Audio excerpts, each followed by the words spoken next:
படம் பாருங்க, உங்களுக்கு பிடிச்சிருந்தா பிடிச்சிருக்குன்னு எழுதுங்க. இது ஒன்று மட்டும் நான் கேட்டுக்கிறேன். ரொம்ப நன்றி. நன்றி. அடுத்ததாக நாம் பேச அழைக்கிறோம். கதையின் சூழல் தெரிந்து அழகான இசையமைப்பு கொடுத்த படத்தின் இசையமைப்பாளர் விக்னேஷ் ராஜா அவர்களை பேச அழைக்கிறோம்.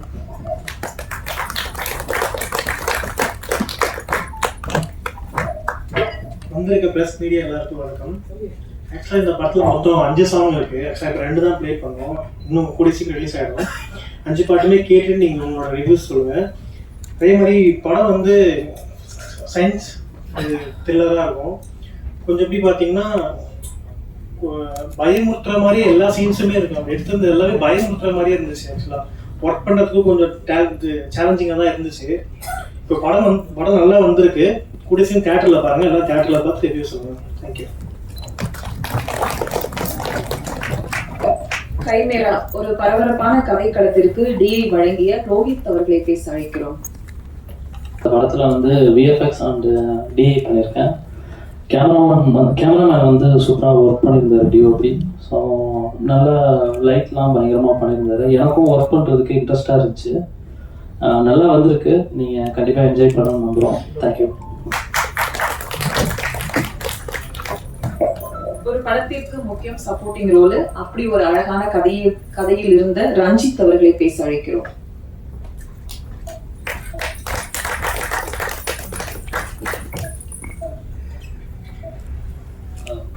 இங்கே வந்திருக்கும் பத்திரிகை மற்றும் தொலைக்காட்சி நண்பர்களுக்கும்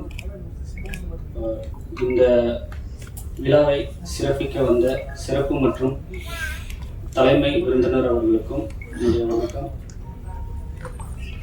இந்த படத்தில் நான் வந்து மிக முக்கியமான ரோல் பண்ணியிருக்கேன்.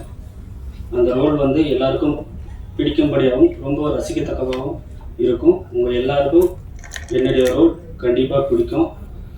ஒன்றும் இல்லை, சின்ன ஒரு பதட்டமாக இருக்குது. அங்கே சிங்கிள் கேமரா முன்னாடி நடிச்சுட்டேன். என்னை சுற்றி இங்கே இத்தனை கேமரா இருக்குது. நல்லா பார்த்தா ஏதோ நாங்கள் ஒருத்தர் நிற்கிறேன், நீங்கள் எல்லாரும் கையில் கன்று வச்சு நிற்கிற மாதிரி எனக்கு ஒரு ஃபீல் இருக்குது. வேற ஒன்றும் இல்லை. அப்புறம் இந்த கைமேரா படத்தை பற்றி சொல்லணும் அப்படின்னா, இயல்பாக சாதாரணமாக மனுஷங்களுக்கு ஒரு சில மிருக குணங்கள் எல்லாமே இருக்கும். இப்போ கணவன் மனைவி இடையே சண்டை வரும்போது மனைவி கணவனை பார்த்து சொல்லுவாங்க, ஏங்க இங்கே வல்லுன்னு நாய் மாதிரி குலைச்சிட்டு இருக்கீங்க அப்படின்னு. இதோ அம்மா நமக்கு ஏதோ ஒரு வீட்டில் ஏதோ ஒரு வேலை வைப்பாங்க, நம்மளால் அந்த வேலையை செய்ய முடியாது, சோம்பேறித்தனமாக இருப்போம். அப்போ அம்மா நம்மளை பார்த்து சொல்லுவாங்க, ஏன்டா எரும மாட்டு மேலே மழை பெஞ்ச மாதிரி இருக்கு அப்படின்னு. இயல்பாகவே இது வந்து சின்ன சின்ன மிருக குணங்கள் மனிதர்களுக்கு இயல்பாகவே இருந்துகிட்டு தான் இருக்கு. இந்த மிருக குணம் எக்ஸ்ட்ரீம் லெவல் போகும்போது இங்க நம்மளை சுற்றி இருக்கிற மனிதர்களுக்கும் இந்த சமுதாயத்திற்கும் எவ்வளவு பெரிய தாக்கத்தை கொடுக்குது அப்படின்றத நம்ம கைமேரா படத்தினுடைய இயக்குனர் மாணிக் ஜெய் அவர்கள் ரொம்ப அழகாக கொடுத்துருக்காரு. சார் நன்றி சார். இந்த மிருககுணம் எக்ஸ்ட்ரீம் போகாத அளவுக்கு நம்மளோட மனித வாழ்க்கை இருக்கணும் அப்படின்ற விஷயத்த சொல்லியிருக்காரு. அப்புறம் மெயினாக இப்போ இருக்கிற யங் கேர்ள்ஸ், பெண்கள் வந்து ஒரு சில பெண்கள் நிறைய ட்ரக்ஸுக்கு வந்து ரொம்ப அடிக்ட் ஆயிட்டாங்க, போதை பழக்கத்துக்கு ரொம்ப அடிக்ட் ஆயிட்டாங்க. இப்போ பெண்கள் வந்து ஆண்களுக்கு இனியே போட்டி போட ஆரம்பிச்சிட்டாங்க. இங்கே வந்து ஆண்களும் பெண்களும் எல்லாருமே வந்து சமம் தான். இருந்தாலும் குடிக்கிற சில ஆண்களோட இல்லை ட்ரக்ஸ் யூஸ் பண்ணுற சில ஆண்களோட நாங்களும் பெண்கள் தான், நாங்களும் வந்து அவங்களுக்கு இனியாக தான் இருப்போம் அப்படின்ற மாதிரி போயிட்டு இருக்காங்க.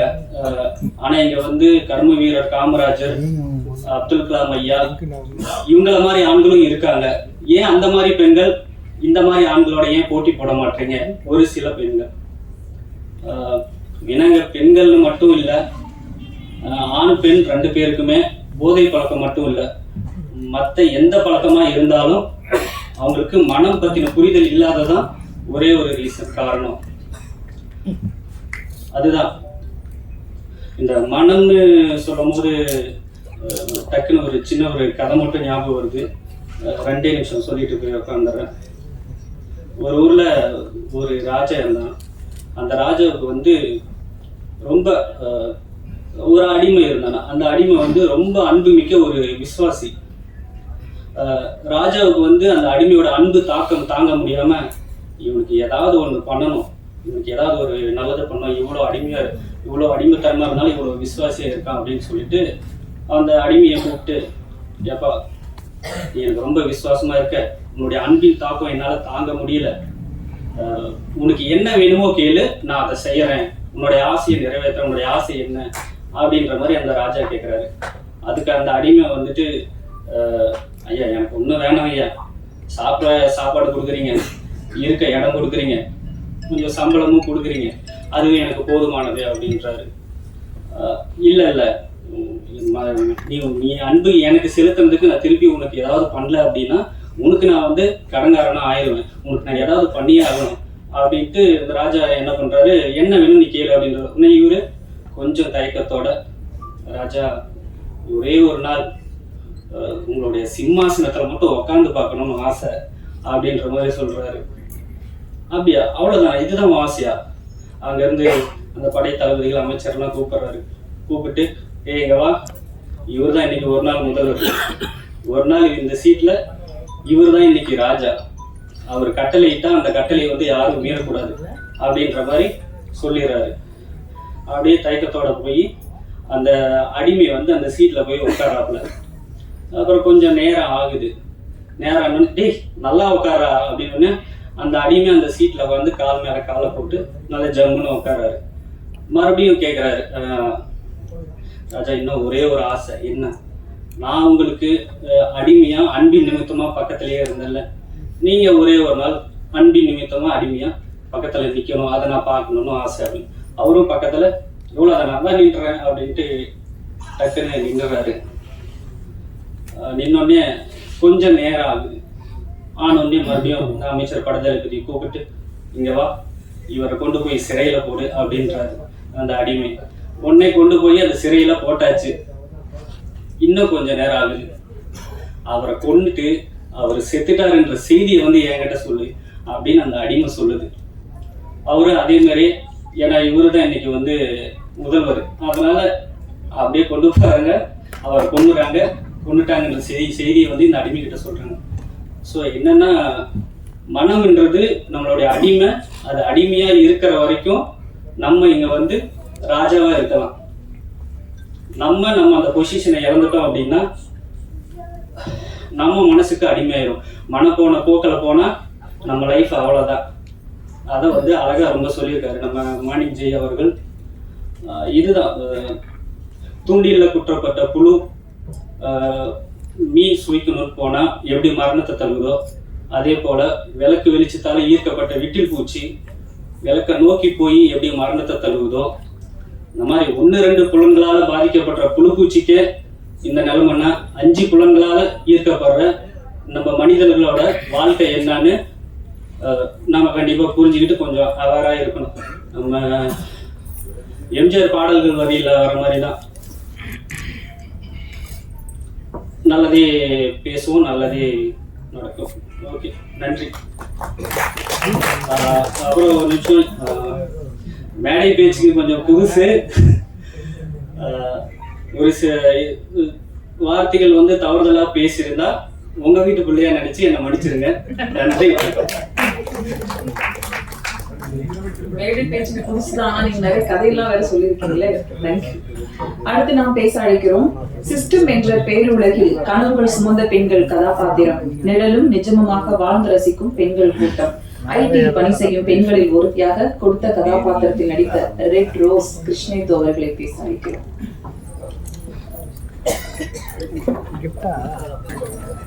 கிருஷ்ணேந்து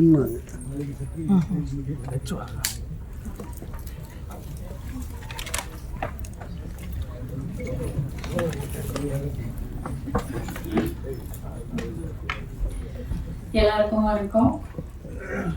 என்னோட தமிழ்ல ஏதாவது தப்பு இருந்தா மன்னிச்சுக்கோங்க, அது முதல்ல சொல்லிட்டேன். ட்ரெய்லர் பார்த்ததுக்கு அப்புறம் ரொம்ப ஹாப்பியா இருக்கு. இந்த ரோல் பண்ணும்போது எனக்கு ரொம்ப சேலஞ்சிங்காக தான் இருந்தது. ஆனால் இது இவ்வளோ அழகாக வந்திருக்குன்னா அது டைரக்டர் மாணிக் ஜெய் சார்னால தான். Thank you sir. அப்புறம் எல்லாரும் தியேட்டரில் வரும்போது தியேட்டர் போய் பார்க்கணும், நல்லா இருந்தால் ரிவ்யூஸ் எல்லாம் கொடுக்கணும்.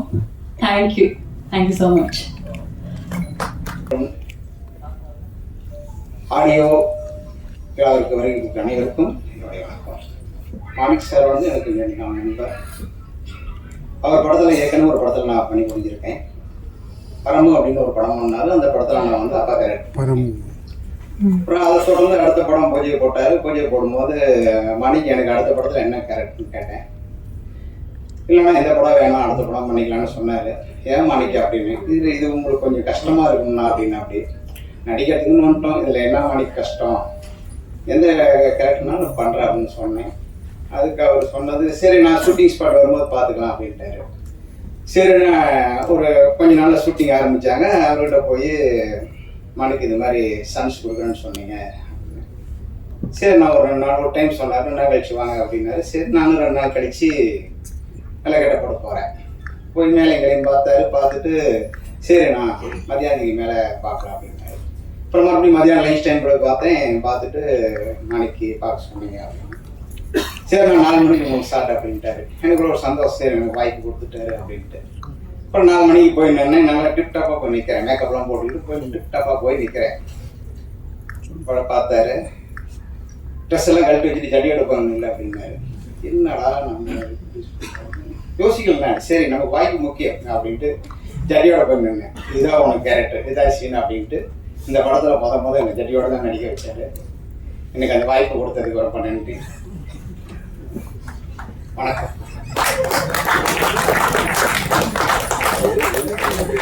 நன்றிங்க. ரொம்ப முக்கிய ரோல் தான் எடுத்துருக்காங்க. எத்தனையோ காட்சிகள் இருக்கு சொல்றதுக்கு. நன்றி நன்றி. அடுத்து நாம் பேச அழைக்கிறோம். கதை நடக்கும் சூழலில் இவரின் நடிப்பு வேறு ஒரு தளத்திற்கு கதை நகர்த்துகிறது என்று சொல்லலாம். நடிப்பே தெரியாமல் நடித்த நடிகை சௌமியா அவர்களை பேச அழைக்கிறோம். எல்லாருக்கும் வணக்கம். இங்க வந்து அத்தனை பேருக்கும் வணக்கம். அப்போ என்னோட கோ ஆர்டிஸ்ட், அப்புறம் என்னோட டைரக்டருக்கு எல்லாருக்கும் வணக்கம். நான் இந்த கதைக்கு வர்றதுக்கு முன்னாடி டைரக்டர் மாணிக்கம் சார் கூட நடிச்சிருக்கேன்.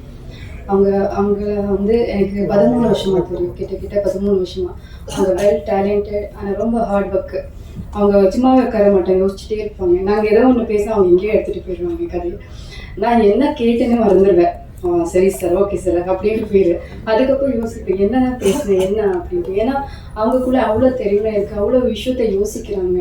இப்போ உள்ள ஜென்ரேஷனுக்கு என்னென்ன தேவையோ, மக்களுக்கு என்னென்ன தேவையோ, என்ன இல்லை, என்ன வரப்போகுது, இதெல்லாம் கம்மிங் ஜென்ரேஷனில் என்ன தேவையோ அத்தனையும் இப்போ யோசிக்கிற மென்டாலிட்டி நம்ம டைரக்டர் சார். அவங்க எனக்கு என்னோட முதல் படம் வந்துட்டு பருமும், அதில் சின்ன ஒரு ரோல் அவ்வளோதான். அதுக்கப்புறம் நம்பி எனக்கு திரும்பி கொடுத்தாங்க.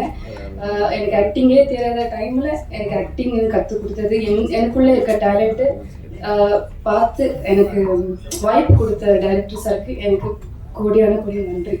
அப்புறம் எனக்கு சுத்தமாக தமிழ் தெரியாது. இப்போதான் இந்த 13 வருஷமாக அவங்க கூட இருந்து கற்றுக்கிட்டது தான் எல்லாமே.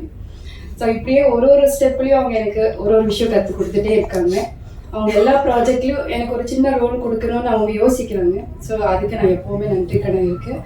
அப்புறம் இந்த படத்தை பற்றி நான் சொல்லணும்னா, இந்த படத்தை பற்றி அவங்க வந்து அவங்க ரஞ்சித் சார் சொல்கிற மாதிரி இது ஒரு அனிமல் படம். சொல்றது மனுஷக்குள்ளே இருக்கிற ஒரு மிருகோட கதை. அது என்னன்னா, இப்போ எல்லாருக்குள்ள ஒரு முன்னாடி பார்த்தா எல்லாரும் நல்லவங்களா தெரியுவாங்க. அவங்க உள்ளுக்குள்ள எவ்வளோ வந்து இது இருக்குன்னு அவங்களுக்கு தெரியும். கொடுமையான ஒரு கேரக்டர் அவங்க உள்ளுக்குள்ள இருக்கும். அது அவங்க கிட்ட வெளிப்படையா சொல்ல மாட்டாங்க, நடிச்சுட்டே இருப்பாங்க. ஆனா சில ஒரு சர்டன் டைம்ல அது எப்பவுமே உள்ளுக்குள்ள இருக்காது, அது வெளிப்படையா வந்துடும். அந்த ஒரு அழகான ஒரு காட்சியை சார் வந்துட்டு தெளிவா புரிய வச்சிருக்காங்க இந்த கதையில. ஸோ அப்படிதான் மனிதங்களை யார் எப்படி ஜட்ஜ் பண்ண முடியாது. எல்லாருக்குள்ளே ஒரு மிருகம் இருக்கு, அந்த மிருகத்தை எடுத்து காட்டிருக்காங்க. இந்த படம் பார்த்து நீங்க வெளியில வரும்போது உங்களுக்கே தெரியும் 100% நீங்க சாட்டிஸ்ஃபேக்ஷனா இருக்கீங்க.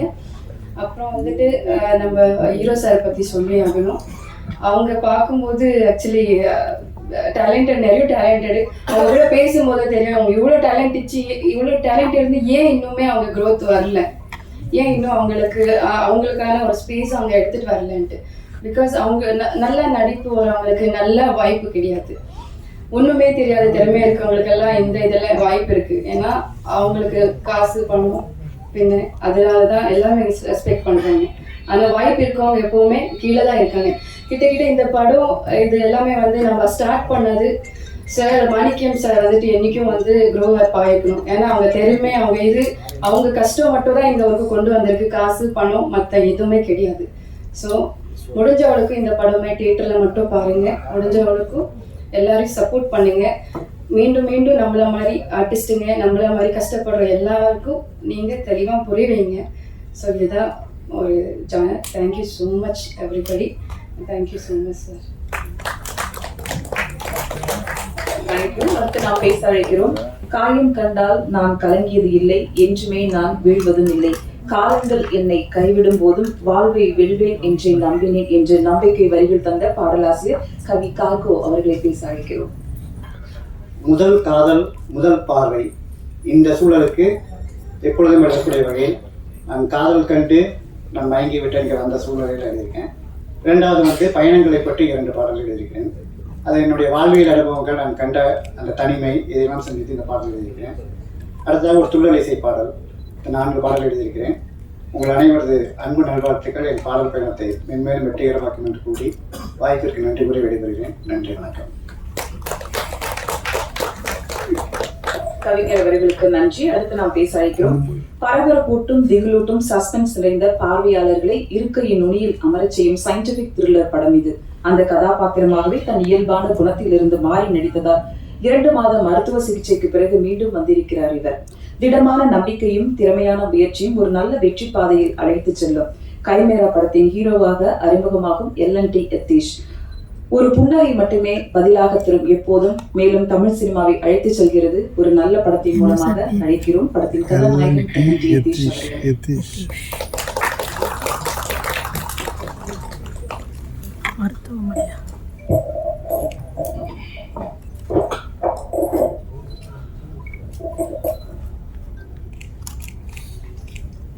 நமஸ்காரம். அனைவருக்கும் வணக்கம்.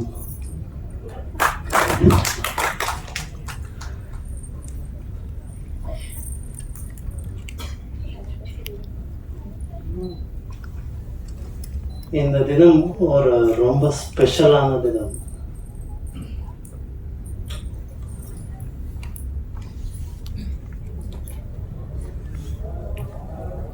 As a performer, getting this kind of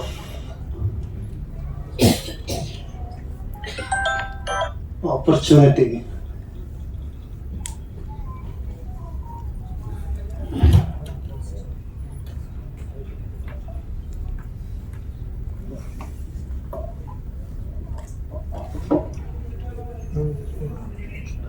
that doesn't come often. In the movie, in the character, it has given something into me.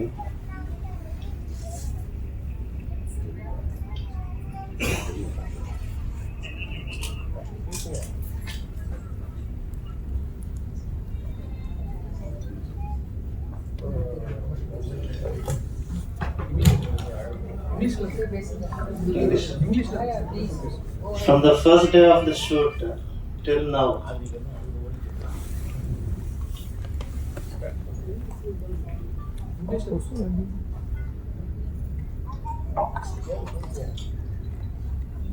கன்னடத்தில் பேசுங்க.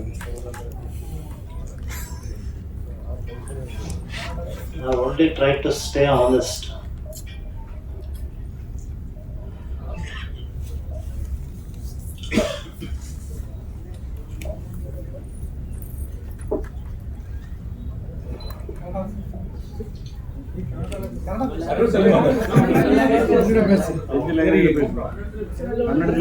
ஹிந்திலையா? Hindi எதிர்ப்பாங்க.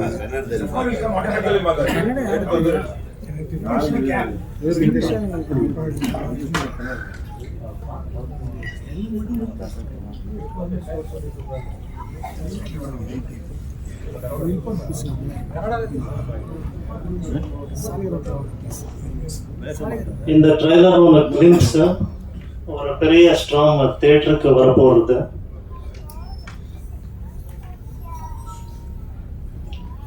After coming out of the theatre,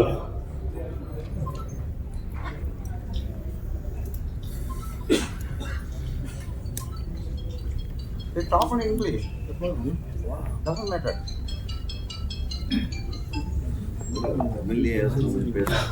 Translator.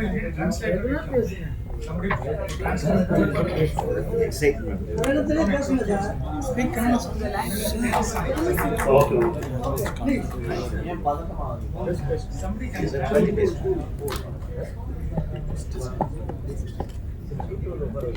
ಕೈಮೇರ ಚೆನ್ನಾಗಿ ಮಾಡಿದ್ದೀವಿ ಮೂವಿ. ಎಲ್ಲರೂ ಬಂದು ಥಿಯೇಟ್ರಿಗೆ ನೋಡಬೇಕು. ತಮಿಳ್ನಾಡಿಗೆ ಬಂದು ಮಾಡಿದ್ದೀವಿ. ರೀಸೆಂಟಾಗಿ ನಮ್ಮ ಶಿವರಾಜ್ ಕುಮಾರ್ ಸರ್ ಇಲ್ಲಿಗೆ ಬಂದಿದ್ದರು. ಫಸ್ಟ್ ಕ್ಲಾಸ್ ಆಗಿ ತಮಿಳಲ್ಲಿ ಮಾತಾಡಿದ್ದಾರೆ. ಸೊ ನೆಕ್ಸ್ಟ್ ಸಿನಿಮಾದಲ್ಲಿ ನಾನು ತಮಿಳಲ್ಲಿ ಮಾತಾಡೋದಕ್ಕೆ ಟ್ರೈ ಮಾಡ್ತೀನಿ. ಸ್ವಲ್ಪ ದಿನದ ಮಟ್ಟಿಗೆ ಇನ್ನೊಂದು ಸಿನಿಮಾ ಈಗ ಆಲ್ರೆಡಿ ಪೂಜೆ ಆಗಿದೆ ಬೆಳಗ್ಗೆ, ಅದ್ರ ಬಗ್ಗೆನೂ ಮಾತಾಡಬೇಕು ಅಂತ ಅಂದ್ಕೊಂಡಿದ್ದೀವಿ.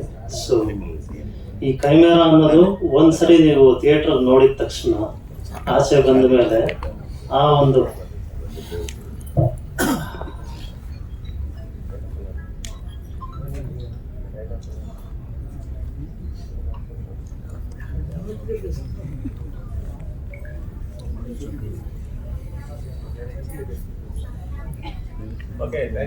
Thank you.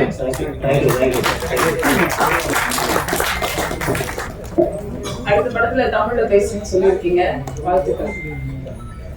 அடுத்து நாம் பேச அழைக்கிறோம். மழை சிரிக்க மண் சிரிக்கும், இவர் சிரித்தால் நம் இதயம் சிரிக்கும். பாலில் விழுந்த பளிங்கு போல இவரின் பேச்சு, உடையும் இடையும் ரசிகர்களை ஒருகலம் மறக்க வைக்கும். ஸ்குவாஷ் அழகு புயல் கோமல் சர்மா அவர்களை பேச அழைக்கிறோம்.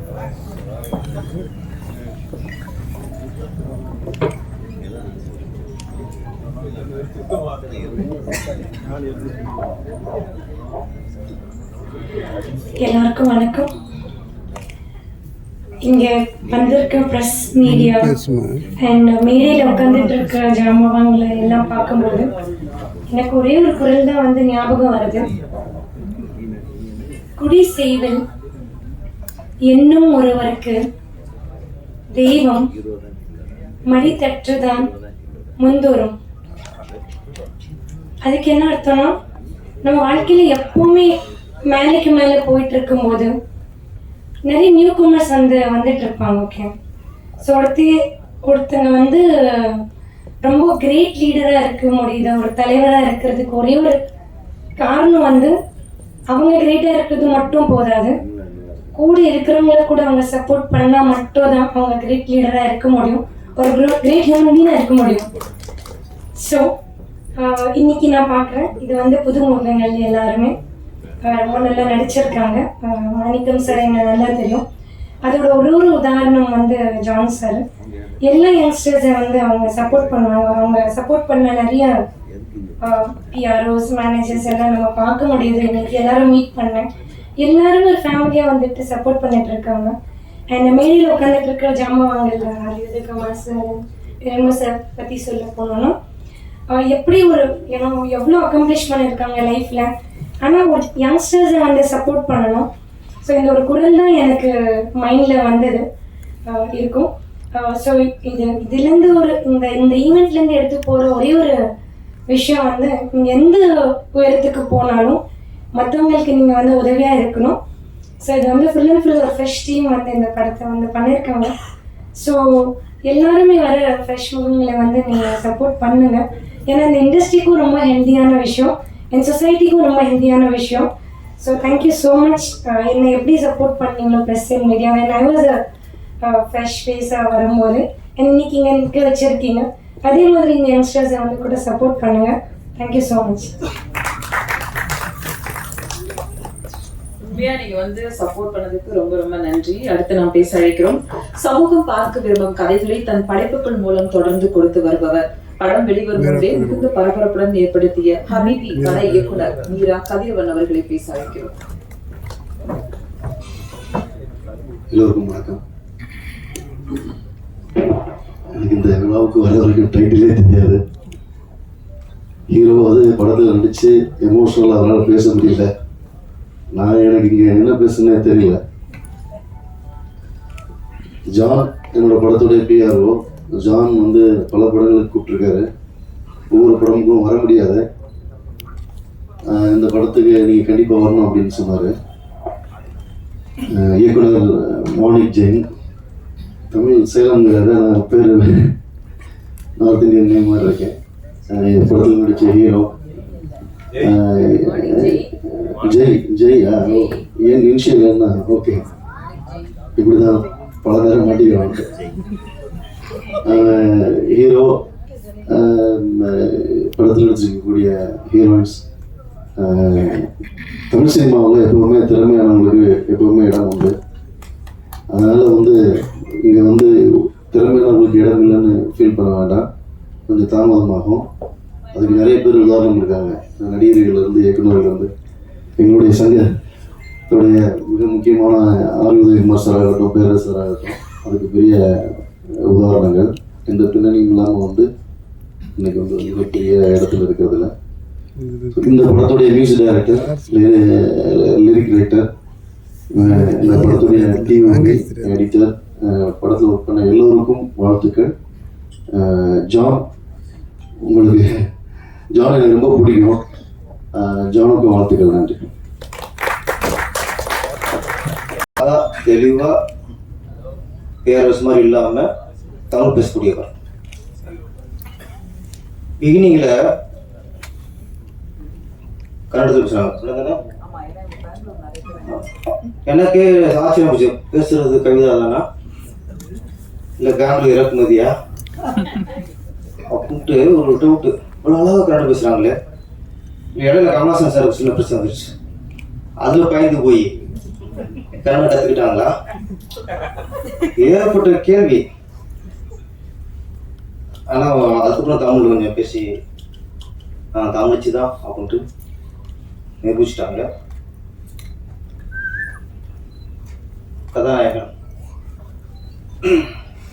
நீங்கள் அமைதியாக இருந்தாலே அழகு, பேசணும் அவசியமே இல்லை. அவருக்கு தமிழில் பேசுகிறதா, இங்கிலீஷில் பேசுகிறதா, இல்லை தமிழ்நாட்டில் கன்னடம் பேசுனா தப்பாக போயிடுமா? இத்தனை கொஸ்டின். தமிழர்கள் அப்படி இல்லை. நீங்கள் எதை பேரும் ரசிப்பாங்க. கன்னடம் பற்றி ரசிப்போம், தெலுங்கு ரசிப்போம், மலையாளம் ரசிப்போம். எங்களுக்கு மொழியே பிரச்சனை இல்லை. தமிழர்கள் மாதிரி பெருந்தன்மையான யாருமே இல்லைங்க. இங்கே திறமை தான் முக்கியம். எங்களுக்கு பிடிக்கணும், அவ்வளோதான். ரஜினி பிடிச்சி போச்சுன்னா நாங்கள் சூப்பர் ஸ்டார் கொண்டாடிடுவோம். சரோஜி பிடிச்சி போச்சுன்னா கன்னட கிளீனாக பட்டம் வைப்போம். நாங்கள் வைப்போம், தைரியம் வைப்போம். கன்னட கிளீன் கன்னட பையன் அவரு தேவராஜ கட்ட வச்சிருக்காரு. அவங்களுடைய அந்த காலகட்டம் நம்ம சிவன் கிருஷ்ணா சொல்லுவோம். வான்மதி சரோஜினா அவரு பட்டம்லாம் கட்ட சொல்லுவாரு. கன்னடம் பையங்கிலி. நீங்க அங்கே நாங்க எங்க தமிழ் பொண்ணு நடிக்க அனுப்புறோம். நீங்க தமிழ் பையங்கிலி பட்டம் வைப்பீங்களா? யாராவது? நாங்க வைப்போம் ஐயா. வைப்போங்களே? ஆமா, கன்னட கட்டளை நாங்க எல்லாம் வைப்போம். சொல்றேன், நீங்க பயப்படக்கூடாது. ஹீரோ நீங்க கன்னடத்தையும் பேசுறீங்க. பாருங்க, நீங்க இங்கிலீஷ் பேசும்போது இங்க யாரும் கைதட்டல. ஆனா கன்னடம் பேசும்போது அங்க எல்லாரும் கைதட்டோம். அதான் தமிழர்கள். தமிழ் கிட்டுப்போம். எங்களுக்கு தெரிஞ்ச விஷயம் இது வரைக்கும் தமிழ்ல இருந்தா உலகத்தின் முதல் மொழி தமிழ் சொல்லி கொடுத்துறாங்க. எங்களுக்கு தமிழ்ல இருந்தா தெலுங்கு போய் சொல்லி கொடுத்துறாங்க. தமிழ்ல இருந்தா மலையாளம் உருவானு சொல்லி கொடுத்துறாங்க. தமிழ்ல இருந்தா கன்னடம் உருவாச்சும் சொல்லி கொடுத்துறாங்க. இதெல்லாம் வரலாறுன்னு நாங்க நம்பிட்டு நம்புறோம்.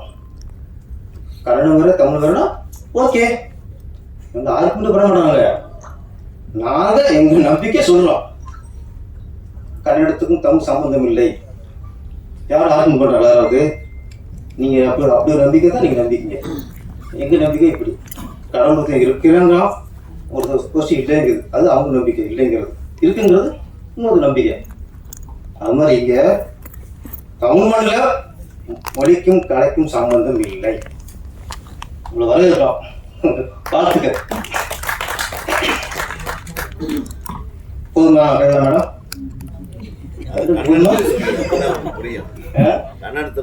அதுக்கு அவர் இருக்காரு. நான் சொல்றேன், எனக்கு வந்து தமிழே சரியா தெரியாது பார்த்துக்கிறேன். ஆனா எங்க தலைவர் இருக்காருல்ல, எங்க தலைவர் தமிழோட கண்ணா அழகா பேசுறாரு. உண்மை நான் சொல்றேன், உண்மை இல்லையா? நான் பார்த்துருக்கேன் பெங்களூர்ல, இங்கே நான் கண்டுபிடிச்சி பார்த்தது இல்லை. ஆமாம், அங்கே பெங்களூர் போயிட்டு ரூட்டு கேட்குறான். நான் எப்படா அப்படியே கன்னட கவிதை மாதிரி வருது. அவன் டிரைவர் மேல அவரோட பேசுறாரு. கன்னடத்தில் பெங்களூர்ல ஒரு டிரைவரை விட இவர் அவர் திருத்தாரு, அப்படி பேசக்கூடாது அப்படிங்கிறாரு. என்னடா அது? அப்ப அந்த அளவுக்கு கத்து வச்சிருக்காரு. ஏன்னா அவரு நினைச்சிருக்காரு இங்கேயும் இல்லை அங்கேயும் ஒரு எஜமான் எடுக்கணும், அங்கேயும் ஒரு சின்ன கொண்டு எடுக்கணும் நினைச்சு கத்துக்கிட்டு நினைக்கிறேன். நீங்க அப்புறம் தனியாக சொல்லுங்க. நிறைய பேசுறாரு. நான் சொன்னது அழகா சுருக்கமா திருக்குறமா சொல்லுங்க போட்டேன்.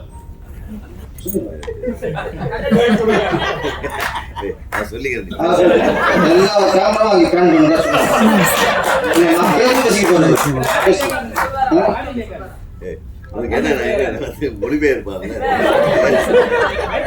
நீ சூப்பரா பேச புரியும். இல்ல கன்னடத்துல நம்ம பேச புரியும், நம்ம பேசுறது அவங்களுக்கு புரியாது. நம்ம எல்லா மொழியும் புரியும் அவங்களுக்கு. தெலுங்கு புரியும், மலையாளம் புரியும், கன்னடா புரியும், எல்லாம் புரியும். நம்ம பேச அவங்களுக்கு புரியாது. அதான் மேட்ரு. இந்த கூட கதைக்கு வருவோம். அமைதியா இருக்கிறது காரணம் நான் சொல்றேன். காரணம் இல்ல நான் 3 வருஷம் உட்காந்துருக்கீங்க. அந்த பக்கம் நான் உட்காந்துட்டேன். எம்ஜி பார்த்தாரு எப்படி பேச்சு வரும். கைமேரா இயக்குனர் ஏற்கனவே 2 படம் பண்ணவர். படம் மேக்கிங் விஷுவல் எல்லாம் பார்க்கும்போது ஒரு திறமையான இயக்குனர் பண்ண படம்னு தெரிஞ்சுச்சாங்க. ஏன்னா ஒரு ட்ரெய்லர் திருளர் கொண்டு வருங்கிறது பெரிய விஷயம். அது ஏதோ கதை ஒன்று இருக்கு அப்படின்னு யோசிக்க வைக்குது, குழப்பத்தையும் உண்டாக்குது. ஆனால் ஒன்று சொல்லுங்க பேசிட்டாங்க, மனிதரோட அணுக்களோடு மிருகத்தோட அணுக்களை சேர்த்துட்டா மனிதன் எப்படி மிருகமாகிறான். இங்க மனுஷங்க இருக்காங்க, இங்க மனுஷங்க இருக்காங்க. 100% பேர் மிருகமாத்தான் இருக்கும். அப்ப ஏற்கனவே மிருகமாத்தான் இருக்கும். இதுல நீ மிருகத்தோட சேர்த்தீங்கன்னா என்னதான் அந்த நாடு இப்படி உருப்படும்? ஏற்கனவே சாத்தான குளத்துல பார்த்துட்டோம். அங்கே லேப்டாப் மட்டும் நடந்துச்சு. அங்கே ஏற்றிப்பாங்க இருக்கு, அடிச்சு கொண்டாங்கல்ல, அவங்க உடம்புல மிருகத்தோட ஏற்றிருப்பாங்க. இப்போ திருப்போனோம் கொண்டு விட்டாங்க, அடிச்சே கொண்டு விட்டாங்க. நகை திருநானா திருடலையா, அந்த பொண்ணு கொடுத்தது பொய் புகாரா இல்லை உண்மையா, அதெல்லாம் அடுத்த விஷயம். அதெல்லாம் வந்து விசாரணை வரும். என்னதான் கேட்டுங்க, அடிச்சா கொண்டுருக்காங்கல்ல, அது மனுஷனா இருக்க முடியும்? மனுஷனா இருக்க முடியாது. அது மிருகங்கள். அந்த மிருகத்தில் போய் எப்படி மிருக சேர்க்க முடியுமா? முடியாது. அது மாதிரி நிறைய பாலியல் பழக்கம் பண்றாங்க, கல்லூரிலேயே பண்றாங்க. அவங்க மனுஷங்களா? அவங்க மிருகங்கள். ஏன்னா நாட்டில் பார்த்தா நிறைய மிருகத்திலிருந்து அதிகமாக மனுஷட்டு இருக்கு, மனிதத்தின் ரொம்ப கம்மியா இருக்கு. இந்த கதைப்படி சொல்றாங்க மனுஷன்கிட்ட போய் மிருகத்தை பண்றாங்கட்டு. நான் சொன்னேன் மிருகம் உடம்பு இருக்குல்ல, மிருக உடம்புக்குள்ள இந்த மனுஷனோட அணுக்களை சேர்த்தா ஓரளவு மனுஷத்தன்மை வரும், வரலாம். நல்ல மனுஷன் அணுக்கல. ஆனா மனுஷனோட அணுக்களை நீங்க சேர்த்தீங்கன்னா இன்னும் மிருகமாகும். நாட்டு நடப்பு அப்படிதான் இருக்கு. அப்புறம் இந்த படம் பார்க்கும்போது யாரோ குறிப்பிட்டாங்க, பெண்கள் ஆணுக்கு நிகரா சார் சொன்னீங்க, ஆணுக்கு நிகரான்ட்டு தண்ணி அடிக்கிறதுல, தம் அடிக்கிறதுல, கஞ்சா அடிக்கிறதுல இதுல தான் ஆணுக்கு போட்டி போடுறாங்கன்ட்டு. ஒரு விஷயத்தை நம்ம இங்கே இன்னைக்கு நிறைய இடத்துல போதை கலாச்சாரம் அதிகமாகிடுச்சு, தண்ணி அடிக்கிறது அதிகமாகிடுச்சு, கஞ்சா வியாபாரம் அதிகமாகிடுச்சு, கஞ்சா குடிக்கிறது அதிகமாகிடுச்சு. இங்கே சினிமாக்காரங்க கொஞ்சம் உஷாராக இருக்கணும், இங்கே கொஞ்சம் பொறுப்பாகவும் இருக்கணும், உஷாராகவும் இருக்கணும். ஏன்னா நாட்டில் எத்தனையோ பேர் தண்ணி அடிச்சுட்டு தேர்வு எடுக்கிறான், தண்ணி அடிச்சுட்டு பூத்து அடிக்கிறான், தண்ணி அடிச்சு அவ்வளோ அநியாயம் பண்ணிட்டு இருக்கான். அது செய்யாதான் போயிடும். ஆனால் சினிமாக்காரங்க யாராவது எங்கேயாவது தண்ணி அடிச்சுட்டு அந்த ஸ்டில் கிடைச்சா போதும். அதான் எனக்கு தேசிய பிரச்சனை. அது தேசிய பிரச்சனை. உலகம் யாருமே தண்ணி அடிக்காத மாதிரியும், சினிமாக்காரன் மட்டும் தண்ணி அடிச்ச மாதிரியும் அவ்வளோ ஃபோக்கஸ். நடிகர் ஸ்ரீகாந்த் போதை பழக்கத்துக்குள்ள இருந்திருக்காரு. ஓகே, அதான் தவறு தான், அது தவறு. கைது பண்ணது சரி, விசாரிச்சது சரி. ஒரே ஒரு கேள்விதான், பல்கலைக்கழகத்தில் ஒரு பொண்ணு ஒருத்தர் படிச்சார்ல, அவர் பேசுறதா ஞாபகம் இருக்குமா? இந்த அளவுக்கு படம் முடிச்சு அவளை ஃபோக்கஸ் பண்ணாங்களா? இந்த திருக்கோணத்தில் கொஞ்சம் அடிச்ச பண்ணாங்கல்ல, 5 போலீஸர் கைது பண்ணாங்கல்ல, அவங்க போட்டோ இருக்கா, மூஞ்சி ஞாபகம் இருக்கா? அவங்க வீடியோ யாராவது காட்டினாங்களா? கொஞ்சம் அடிச்ச பொண்ணுக்கா சார்? ஏதோ ஒரு எங்கேயோ ஒரு ஃபோட்டோ தான் நம்மளுக்கு ஃபேஸ்புக்கில் போடுறாங்க, இது ஒரு பேப்பரில் எதுவும் தனித்தனியாக ஃபோட்டோ போட்டு அவங்க அவங்க அரெஸ்ட் பண்ண வீடியோ போட்டு அரெஸ்ட் பண்ண ஜெயிலுக்கு தந்தாங்களா? 5 வீடியோ காட்டினாங்களா? காட்ட மாட்டேன். ஆனால் ஒரு நடிகர் ஒரு போதை பழக்கத்துக்கு போதையில் இருந்திருக்காருன்னு ஒரே காரணத்துக்காக ஒரு தீவிரவாதி மாதிரி, ஒரு பயங்கரவாதி மாதிரி அவங்களுக்கு கூட அரெஸ்ட் பண்ணல. ஜீப்ல ஏத்தன இருந்தது, காரில் கொண்டு போறது இருந்தது. அவ்வளவு நாட்டுல குண்டு வச்சு ஒரு 200-3000 பேரை கொண்டு மாதிரி ஒரு அவ்வளவு பில்டப். போதை பழக்கம் வேற எங்கேயுமே இல்லை. போதை வித்தம் பாருங்க, 1000-2000 கோடிக்கு அவன் கூட சரியா சில்ல வந்தது இது வரைக்கும். வித்தவன் சில்லோட வந்தது இல்லை. சினிமாக்காரெல்லாம் ஆசைறேன், அதுக்கு நான் நியாயப்படுத்தல. கொஞ்சம் உஷாரா இருக்கணும், நம்ம கொஞ்சம் உதாரணமா இருக்கணும். நம்ம இந்த மாதிரி தப்புல மாட்டினா நம்மளை தேச துரோகி மாதிரி காட்டிடுவாங்க, அந்த உலகம் காட்டிடுவோம் சினிமாக்காரங்க மட்டும். ஆனா தேச துரோகம் அது காட்டாது. இந்த சின்ன சின்ன தவறு பண்ணவங்கள தேச துரோகம் பண்ண அளவுக்கு நம்மளை காட்டிடுவோம். அதனால சினிமாக்கள் கொஞ்சம் நம்ம கொஞ்சம் கவனமாகவும் இருக்கணும். இதுல படம் தான், இதுல பெண்கள் வந்து தண்ணி அடிக்கிறாங்க, தம் அடிக்கிறாங்க, இது கதாபாத்திரம் பார்த்து மறந்துடணும். இதே ஒரு நடிகை வந்து எங்க பக்கத்துல தம் அடிச்சு ஒரு சீட் அடிக்கிற முடிச்சு ஒரு மாசத்துக்கு வச்சு செஞ்சுக்குவோம். அது மாதிரி இந்த கைமாறாங்கிறது சயின்டிஸ்டா சொல்றீங்க, நிறைய அந்த சமூக வலைதளங்களையும் இந்த மாதிரி மிருகங்கள் இருக்கான்னு சொல்றேன். மிருகங்கள் இருக்காங்க, வன்மம் கத்துறது. ஒரு படத்தை பார்க்காமலே எப்படி தெரியாமலே அதை ஓச்சிடும். இது ஒரு நோய் இப்போ வந்துருக்கு. இப்போ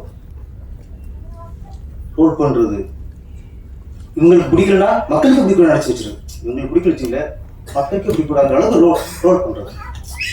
இது ஒரு மிருகம் தான். இதுக்குள்ள போய் நீங்க இன்னொரு சேர்த்து வச்சிங்களே, யாரும் படமே எடுக்க முடியாது, ரிலீஸே பண்ண முடியாது, அந்த அளவுக்கு ஆயிரும். நம்ம இயக்குனர் மாணிக் ஜெய் புது முயற்சி. நான் இந்த மாதிரி ஒரு கண்டென்ட் யாரும் பண்ணதில்லை, ஒரு புது முயற்சி.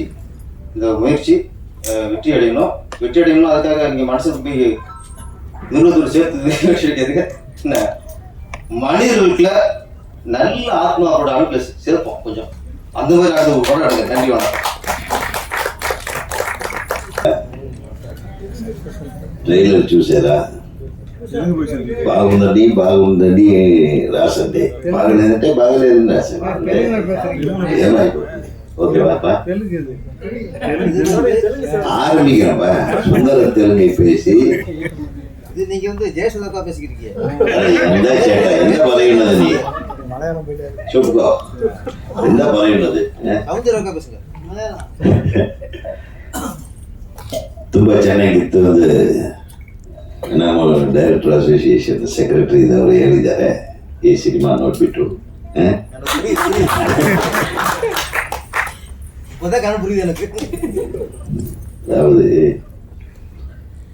மொழி ஒரு பிரச்சனையே இல்லை. எனக்கு தெரியும், நான் வந்து ஜெமினி ஸ்டுடியோவில் வேலை செஞ்சுட்டு இருந்தேன் கொஞ்ச நாள். அந்த ஜெமினி ஸ்டுடியோவில் வேலை செஞ்சுட்டு இருக்கும்போது ஒரு நிகழ்வு,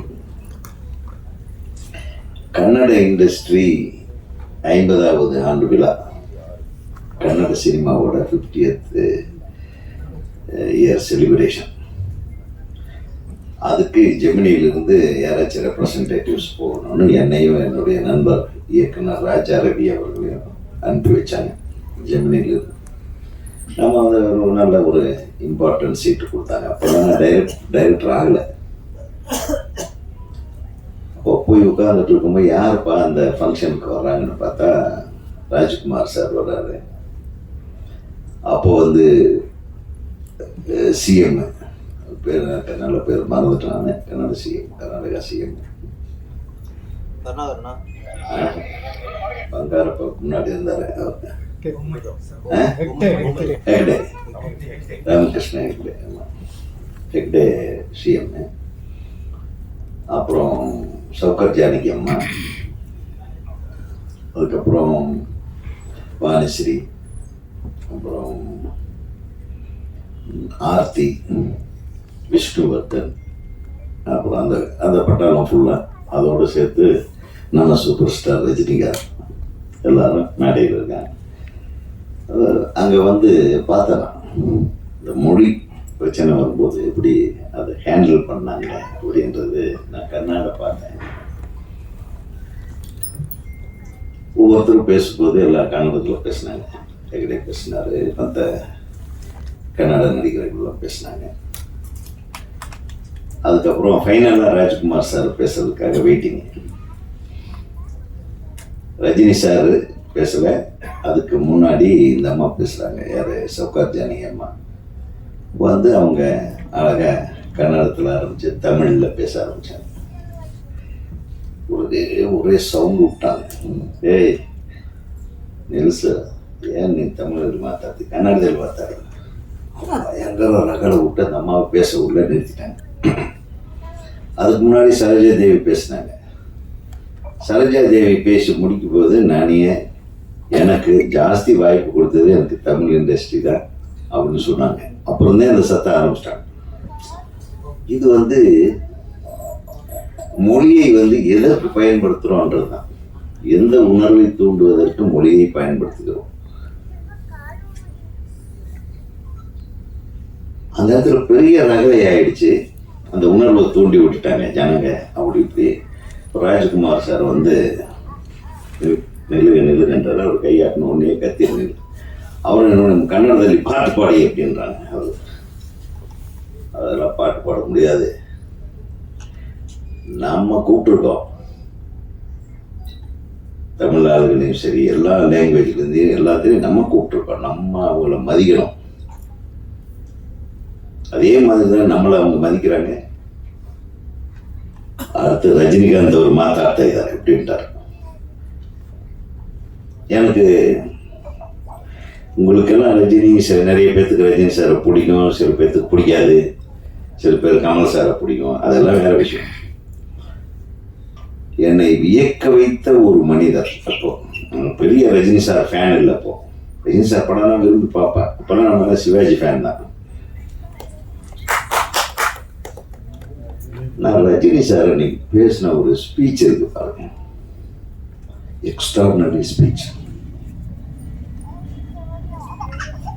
அது அவரே ஞாபகம் வச்சிருந்தாருன்னு தெரியாது. என் மனசுல செம்ம கிளாப்ஸ். அவர் என்ன பேசியிருப்பாருன்னு நினைக்கிறீங்க? நான் சொல்றேன். கன்னடத்தில் பேசினார். கன்னடத்தில் பேசும்போது சொன்னாரு, நான் வந்து இங்கே கண்டக்டராக அவருடைய கதையை சொன்னார். தேவர் ராஜ்குமார் அவர் என்னை கூப்பிட்டு, நீ எல்லாம் கருப்பாக இருக்க, நீ எல்லாம் நடிகனாக முடியாது, போடா வேற ஏதாச்சும் வேலையை பாடுறன்னு துரத்தி விட்டாரு என்ன அப்படின்னார். கர்நாடகத்தில் சொல்றார். ஆனா என்னை கூப்பிட்டு நடிக்க வச்ச ஒரே ஆளு பாலச்சந்தர் சார் தானே அப்படின்னு எல்லாம் அமைதியாயிட்டேன். ஒரு விஷயத்தை மட்டும் சொல்றேன், லாங்குவேஜ்ங்கிறது நம்ம நினைக்கிறத அடுத்தவங்களுக்கு கம்யூனிகேட் பண்ற ஒரு கம்யூனிகேஷன் இன்ஸ்ட்ருமெண்ட்.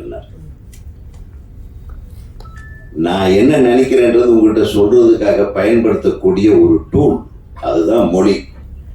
அதை தெய்வமா நினைச்சு கொண்டாடாதீங்கன்னார். மொழி என்பது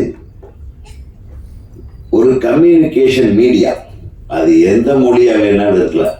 நான் சொல்றத நீ புரிஞ்சுக்கிட்டீங்கன்னா அது ஒரு மொழி.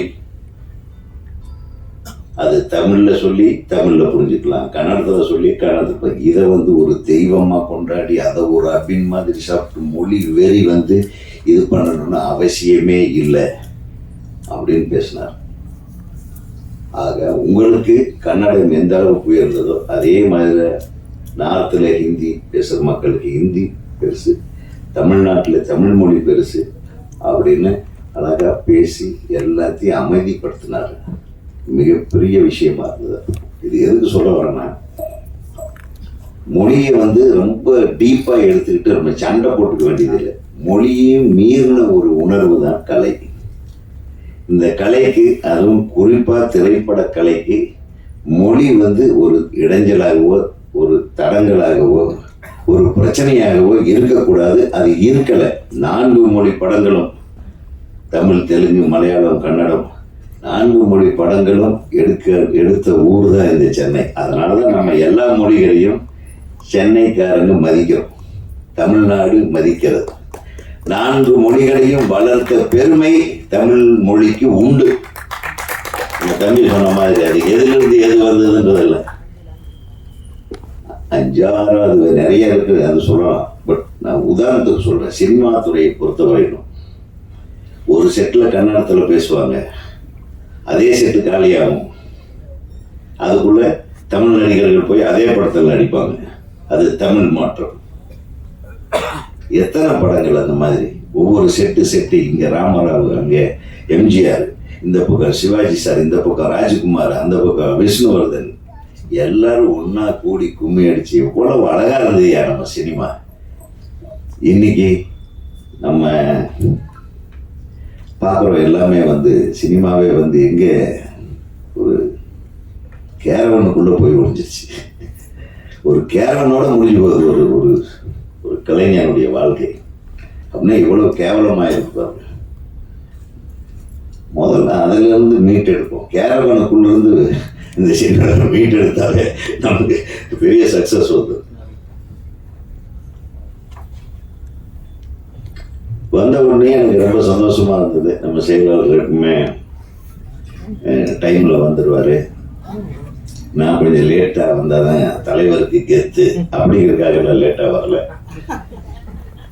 உண்மையாவே லேட் ஆயிடுச்சு. கொஞ்சம் பெருங்குடியிலேருந்து வர்றதுக்கு நீ சண்டே தான் சீக்கிரம் வந்துடலான்னு பார்த்தா அதே மாதிரி கூட்டம் இருக்கு. டிராஃபிக் நானே நீங்க மண்டே மண்டே பயங்கர கிரௌடு. என்னால் வரவே முடியல. நான் வழக்கமா இது 6 மணின்னு நினைச்சிட்டேன் வேற. அதுக்கப்புறம் 3 என்னாங்க. அப்புறம் சரி வந்த உடனே மன்னிப்பு கேட்கணும் அப்படின்னு தோணுச்சு. ஏன்னா ஒரு மிகச்சிறந்த கைமேரா அப்படின்ற ஒரு ட்ரெய்லர் ஆடியோ லான்ச்சு தம்பி அந்த படத்தோட மாணிக் ஜெய் நல்ல மாணிக் ஜெய் என் வந்து அவருடைய இனிஷியல். அதனால மாணிக் ஜெயின் மாணிக் பாஷா மாதிரி அவர் ஆக்கிறாரு. அவரு தமிழ் தம்பி தான். இப்ப ஹீரோ ஏண்டாப்பா இப்படி பேசுறாருனால நம்ம ஃபீல் பண்ண வேண்டிய அவசியம் இல்லை. மெதுவாக கொஞ்ச நேரம் யோசனை பண்ணாதான் அந்த டிஎன்ஏ எடுத்து அவருக்கு இன்ஜெக்ஷன் பண்ணி விட்டாங்க. அந்த டிஎன்ஏ வேலை செய்யுதுன்னு அவருக்கு டக்குன்னு இந்த மிருகத்தோட டிஎன்ஏ உள்ளே போன ஒரு கேரக்டரைசேஷனு கன்னடத்தில் பேசுகிறதா, கன்னட மிருகமா, தமிழ் மிருகமா, ஆங்கில மிருகமா அப்படின்னு டிசைட் பண்ணுறதுக்குள்ளாரி நீங்கள் ஐயோ சரி சரி பரவாயில்லன்றீங்க. அவர் பேசுகிறதா வேண்டாமான்னு தவிக்கிறார். ಏನು ಹೇಳಿ ಏನಾಯ್ತು ನಿಮಗೆ? ಏನಿಲ್ಲ, ಚೆನ್ನಾಗಿ ಮಾಡಿದ್ದೀರಾ ಅಂತ ಎಲ್ಲರೂ ಹೇಳಿಸ್ತಾ ಇದ್ದಾರೆ. We are all appreciating you, wish you all the best. So இந்த மாதிரி மனித மிருகம் வந்து நம்ம பாட்டே இருக்கேன், மனிதன் பாதி மிருகம் பாதி. நம்மளே நானே கமல் சாரே பாட்டார், அவரே மிருகம்னு சொல்லிட்டார். அப்புறம் எல்லா மனிதனுக்குள்ளேயும் மிருகம் இருக்கு. அந்த ஒரிஜினல் மிருகத்தை கொண்டாந்து அந்த மனுஷன் நல்லவன் ஆயிடணும். எப்படி நெகட்டிவ் ப்ளஸ் ஆகிடும்ல. நீ அப்படி எடுத்துன்னு இருக்கலாம், நீ எப்படி எடுத்துருக்கே தெரியல. ஒரு மனுஷன் வந்து ஒரு மிருகத்தோட இது ஒன்று அவன் ரொம்ப நல்ல மனுஷன் ஆயிடுவான். இது நல்லா இருக்குமே கதை. Negative positive. ஒரு நல்ல மனுஷனோட இதுல மிருகத்தோட டிஎன்ஏவை மிக்ஸ் பண்ணா அவன் கேட்டவன் ஆவான். பேர் சொன்ன மாதிரி அவரையும் சேர்த்து 95% எல்லாம் மிருகங்களாக தானே இருக்கும்ட்டாரு.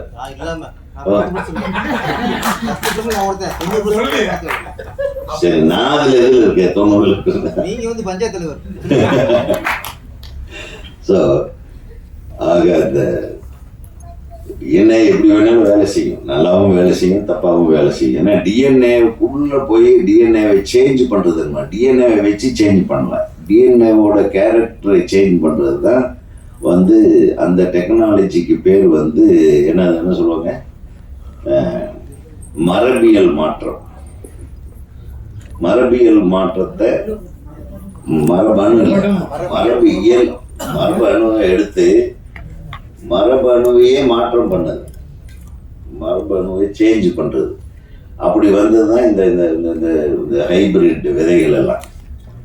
அதை நல்ல விஷயத்துக்கு பயன்படுத்துறாங்க. இது வந்து இந்த மிருகத்துக்கிட்ட இருந்த இந்த மரபணுவை எடுத்து இதுக்குள்ள விட்டு ஏதோ பண்ணியிருக்கீங்க, அதில் மாட்டிட்டு இந்த பிள்ளைங்க எல்லாம் அவஸ்தைப்படுறாங்க போல இருக்கு. படத்தில் நல்ல அழகான பிள்ளையை கூப்பிட்டு வந்து இந்த மிருகத்துக்கிட்ட விட்டு ஒரு நல்லவனை மிருகமாக்கி கசாப்பு கடை மாதிரி. ஆக மொத்தம் இந்த படம் ரொம்ப சுறுசுறுப்பாக இந்த ட்ரெய்லர் பார்க்க ஒரு பெரிய இம்பேக்ட் கிரியேட் பண்ணியிருக்குன்னு எல்லாரும் ஃபீல் பண்ணேன். நான் உட்காந்து பேசும்போது செயலாளர் சொன்னார், மீரா கதிரவன் அவர்களும் சொன்னாருன்னா அதெல்லாம் உண்மையிலே பாராட்டுறேன் தம்பி. ஆக மொத்தம் எது எப்படியோ சின்ன படங்கள் எல்லாம் ஓடணும்.